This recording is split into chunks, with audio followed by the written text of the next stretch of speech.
Curious locally, how did that whole thing play yesterday?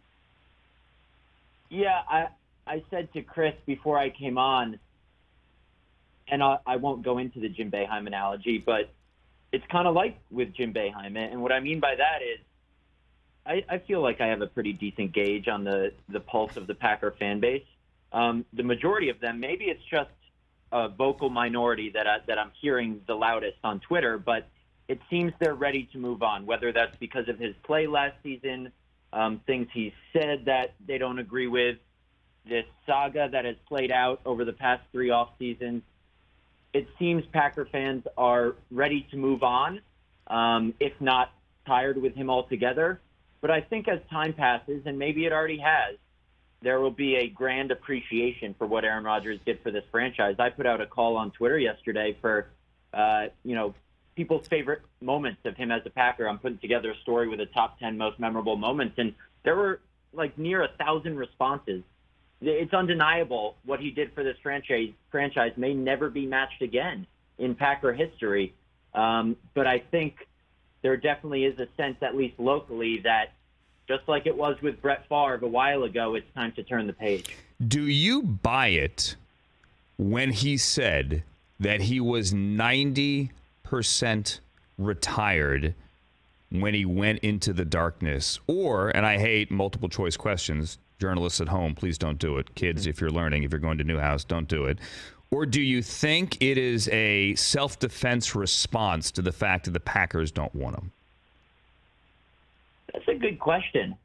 Covering Aaron Rodgers these past 4 seasons, I have learned to not take everything he says just at face value. You really got to look into it. I tend to believe that. But then again, a couple seconds later to Pat and AJ, he says, "Oh, no chip on my shoulder. The Packers wanting to stop me didn't motivate me to want to play coming out of the darkness." I don't buy that. Like, you never know what's full truth with him.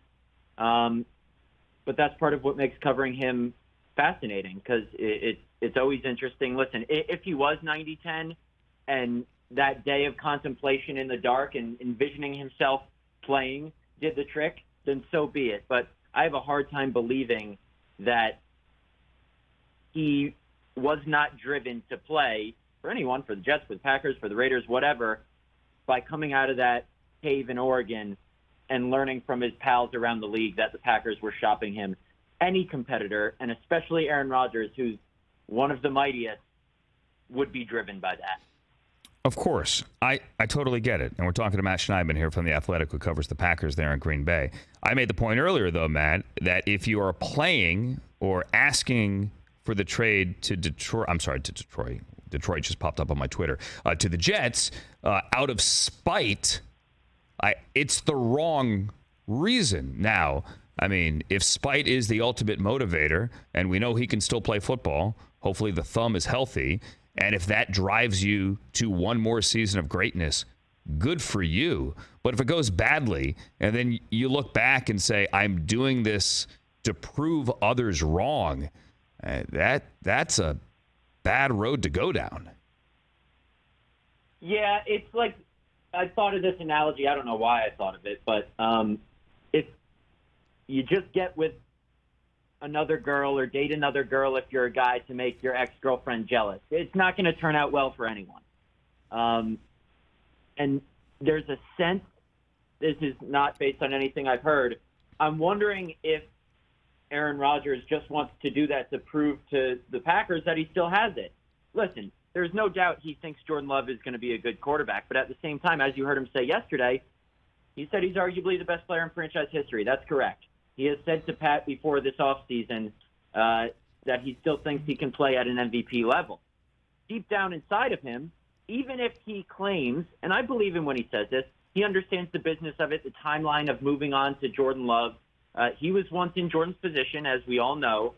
Deep down, even if he understands all that or claims to, there has to be a little bit of slight.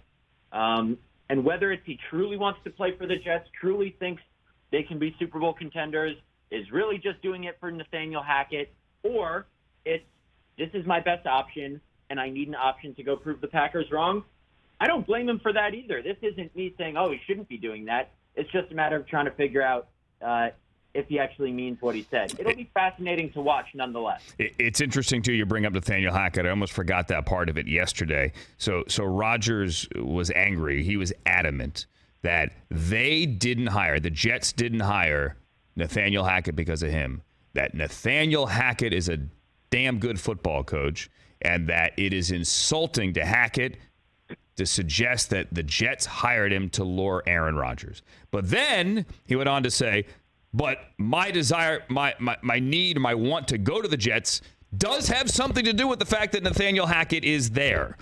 So it's like the chicken or the egg. But it's one of the reasons he wants to be there. Now they just have to figure out the compensation. Catch the Rich Eisen Show every single day on the Roku channel, 12 to 3 Eastern, for free.